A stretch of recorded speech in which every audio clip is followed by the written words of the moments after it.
Beberapa hari yang lalu, anak saya mengajak saya bicara dan menyampaikan bahwa dia ingin keluar dari agama Islam.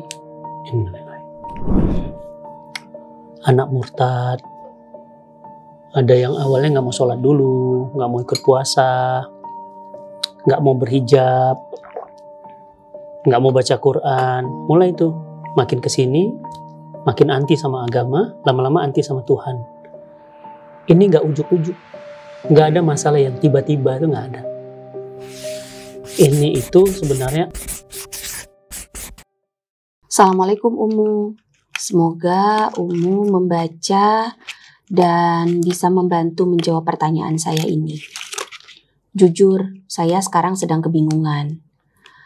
Saya adalah ibu dari 3 orang anak dan anak saya yang paling besar sekarang usianya 21 tahun.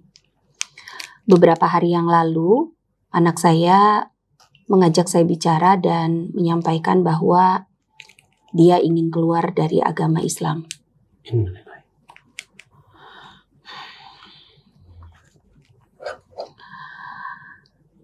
Dia mengatakan bahwa dia sudah tidak percaya lagi dengan Allah, tapi dia masih percaya dengan adanya Tuhan.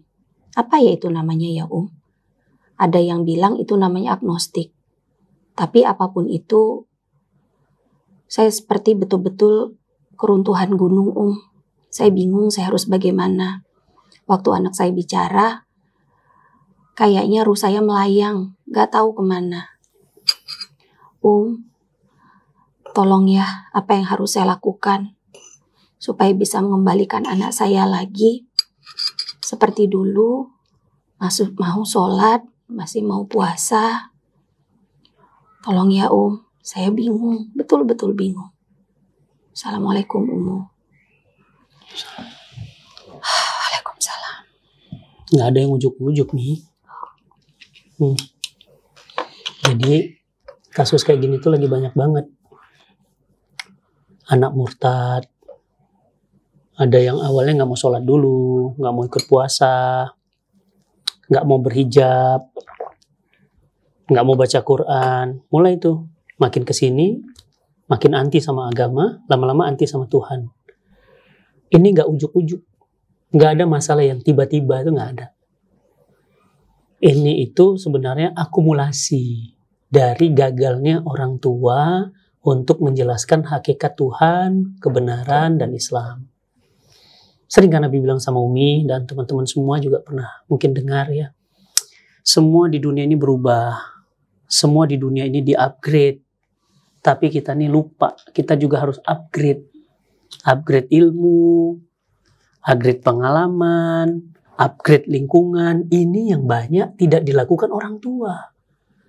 Teknologi udah upgrade sekarang pakai AI. Dia masih pakai HP Symbian kan?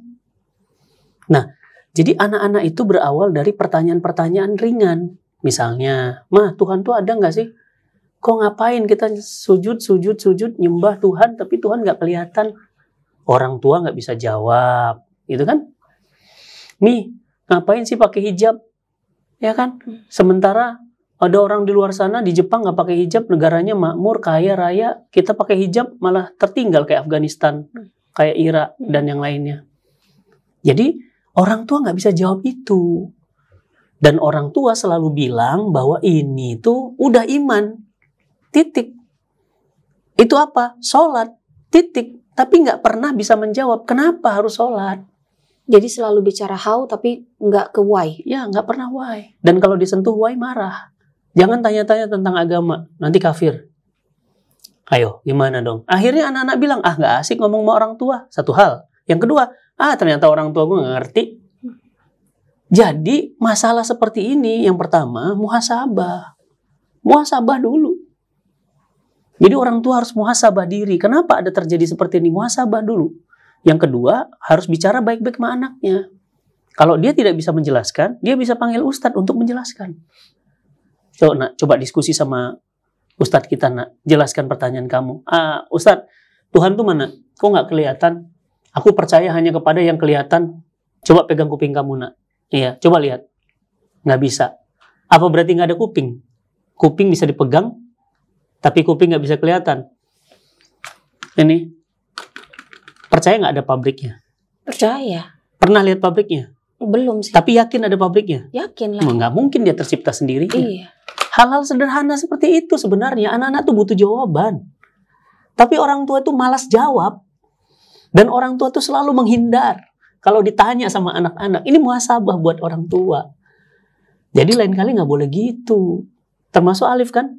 Kenapa Umi selalu jadi teman Alif yang paling asik? Jadi pulang nih, abang kan tadi,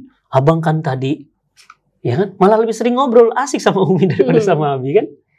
Kenapa coba? Karena dia selalu dapat jawaban dan jawabannya logik bagi anak tinker kayak Alif, ya kan? Makanya Abi nikahin Umi karena Umi pinter. Kenapa gitu? Bikinin teh nih. Oh iya udah. Sini mari. Itu kan. Kenapa Umi itu Abi pilih istri yang pinter? Karena Umi harus bisa meladeni jawaban anak-anak, pertanyaan anak-anak yang pertanyaan itu berevolusi, Mi. Nah masalahnya orang tua sekarang tuh nggak mau. Dan jangan tanya itu, kafir kamu. Jangan tanya itu, nanti kamu, lah bukan begitu. Kita nanya gitu loh, harus dijawab. Jawab. Dan jawab bukan sembarang jawab, harus pakai ilmu. Makanya Abi udah bilang, Umi itu demam aja, IPK-nya 3,95. Demam loh itu. Gimana Umi kalau nggak demam? Jangan diulang-ulang, nanti Umi jadi tinggi hati. Aneh. Masya Allah. Jadi orang tua tuh harus update lah. Update. Berarti jangan kudet. Kalau kita jadi orang tua dengan kondisi yang sama kayak gini, yang pertama kita harus muhasabah diri dulu. Muhasabah dulu, karena apa yang terjadi pasti ada sebab. Kemudian yang kedua, kita ngobrol sama anak. Ngobrol. Kalau kita memang nggak punya ilmu di situ, kita minta tolong pada ahlinya. Yap. Kalau kita punya, jawab. Jangan anak kecil tahu apa pertanyaanmu, ngaco. Itu tuh. Yang kayak gitu itu yang buat anak-anak tuh akhirnya nggak asik ngomong sama mama. Satu. Yang kedua apa? Ternyata mama tuh tuh selesai udah. Ya kan? Makanya orang tua harus update terus. Makanya kenapa tayangan-tayangan kayak gini, cerita WFK, tayangan-tayangan yang kita buat, itu semua untuk mengupdate dan mengupgrade kemampuan orang tua. Enak banget. Terus yang ketiga pasti melangitkan doa ya, Bi ya. Karena apalagi doanya ibu tuh. Wah, tembus langit. Gak ada penghalangnya tuh, Bi, gak ada hijabnya. Ada kejadian yang kayak gitu, udah murtad, akhirnya balik lagi. Kenapa? Ayahnya berkomitmen sama ibunya tidak akan pernah tinggal tahajud sampai anaknya balik lagi. Balik lagi. Allahu Akbar. Pernah. Abi saksinya di rumah nangis sampai cium kaki. Maafkan abang. Mama, maafkan abang, nangis. Kak Abi aja nangis. Ikut nangis itu. Kenapa? Udah sempat murtad. Tapi doa bapak ibunya, kami tidak akan tahajud, tidak akan berhenti tahajud sampai anak kami balik, Ustadz. Bener balik. Ngeri nih doa orang tua, apalagi dua-duanya. Apalagi ternyata mereka dibesarkan dengan kasih sayang penuh di masa kecilnya. Jadi nempelnya tuh kuat banget hubungannya tuh. Balik lagi. Jadi jangan lupa doa. Jadi kasus-kasus kayak gini banyak banget. Iya. Dan kita pun yang sekarang ngerasa anak-anak kita bebe aja, masih on the track, bukan berarti juga kita nggak punya kemungkinan akan ngalamin hal yang sama ya, Bi. Walaupun kita pasti nggak harapkan lah. Jangan. Nauzubillah min zalik ya, jangan sampai kejadian gitu. Serem. Pada kita maupun pada banyak keluarga muslim yang lain. Gitu. Janganlah. Tapi makanya kita perlu untuk saling doakan. Kita doakan ibu yang cerita ini ya, Bi. Semoga Allah kuatkan beliau dan juga suaminya untuk bisa membantu anaknya kembali lagi. Karena menemukan fitrahnya. Kita beruntung nih ya, kita tuh update ya Mi, bacaan kita tambah, lingkungan pergaulan kita tambah gitu kan. Kan nggak semua orang seperti itu, ya kan? Jadi jangan juga kita salahkan orang tuanya. Jadi dalam keadaan masalah begini tuh, ya memang semuanya terjadi karena salah kita. Ada kontribusi kita, jadi jangan ujuk-ujuk nyalahin anak-anak. Ya, apalagi salahin sana, salahin sini. Enggak, salahin kita dulu aja. Itu yang paling aman dan paling benar. Karena apa yang terjadi itu pasti kontribusi kita. Kontribusi kita ada. Banyak nih yang murtad gitu. Bahkan sampai ada yang udah dengar kan kemarin berita tuh. Orang tuanya ditinggal dengan sudah dalam bentuk kerangka, udah meninggal dunia. Iya benar. Kan ditinggal sama orang tua, sama anak. Kenapa? Karena anak merasa udah nggak penting lagi punya orang tua. Di Jepang, mata pencarian apa yang paling lagi laris? Ngurusin orang tua. Iya, perawat lansia. Karena anak udah nggak attach dengan orang tua. Udah nggak lengket, udah ada jiwa. Jadi kemelekatan jiwa tuh penting. Makanya Abi bilang tuh, serumah tapi tak sejiwa. Iya. Akhirnya lama-lama satu rumah, sakit jiwa. Iya. Banyak. Betul banget, Bi.